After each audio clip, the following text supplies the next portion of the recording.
आप पढ़ते लिखते होंगे, आपका रूम होगा शांत, आपके गाँव होंगे शांत, आपके गाँव में बहुत सारे होंगे एजुकेटेड इंसान, तो आपको वातावरण मिल जाता होगा पढ़ाई लिखाई का। लेकिन मेरे गाँव की बात बताएँ तो पढ़ाई लिखाई के बारे में वातावरण बन ही नहीं पाता है। कोई दोस्त ग्रुपिंग कर ही नहीं पाता है।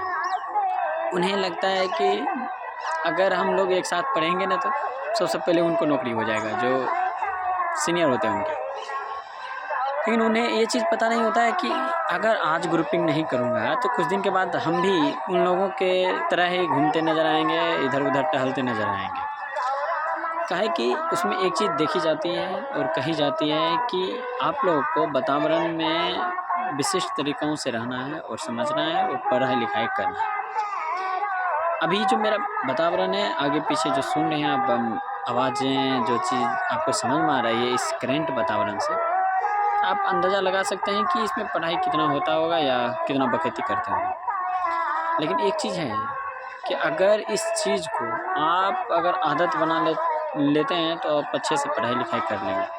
अगर इसी चीज़ को रोने लग जाते हैं कि नहीं, मुझे तो माहौल नहीं बन पाता है पढ़ाई लिखाई करने का और मैं कुछ कर नहीं पाऊँगा और आगे चल के मुझे हो सकता है बड़ी तरह की प्रॉब्लम हो। इस तरह के अगर आपके दिमाग में इस तरह के सवाल जो आते हैं ना, यही आपको नीचे ले जाएगा।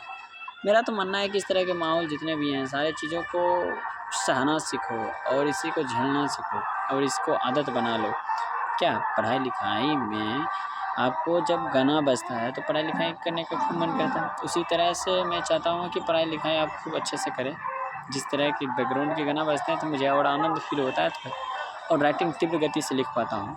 अभी नहीं लिख रहा हूँ, जब रात में होती है या शाम में होती है या कभी भी मैं सॉन्ग सुनता हूँ। सॉन्ग जब मेरे हेडफ़ोन अपने मतलब कान में लगे होते हैं तो मैं अच्छे से उस चीज़ को गाना पे भी फ़ोकस होता है। लेकिन एक चीज़ होता है कि मैं आस-पास के वातावरण से मैं थोड़ा दूर हट जाता हूँ। जब मेरे कानों में ईयरफ़ोन लगा रहता है तो मैं बस राइटिंग जब लिखना स्टार्ट कर देता हूँ तो अच्छे से लिखते-लिखते भर पेज आराम से लिख लेता हूँ। लेकिन ऐसे लिखने में थोड़ा प्रॉब्लम हो जाती है और अट्रैक्ट मेरा दिमाग को डाइवर्ट उधर और हो जाती है और उधर की तरफ मुझे सोचना और समझना पड़ जाता है।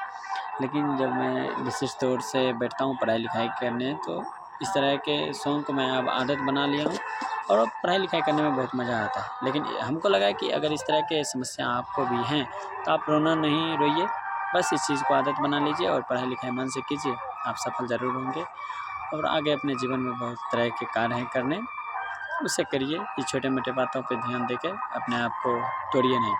बस पढ़ते रहिए, लिखते रहिए और अपने जीवन में आगे बढ़ते रहिए। गुड लक, जय हिंद।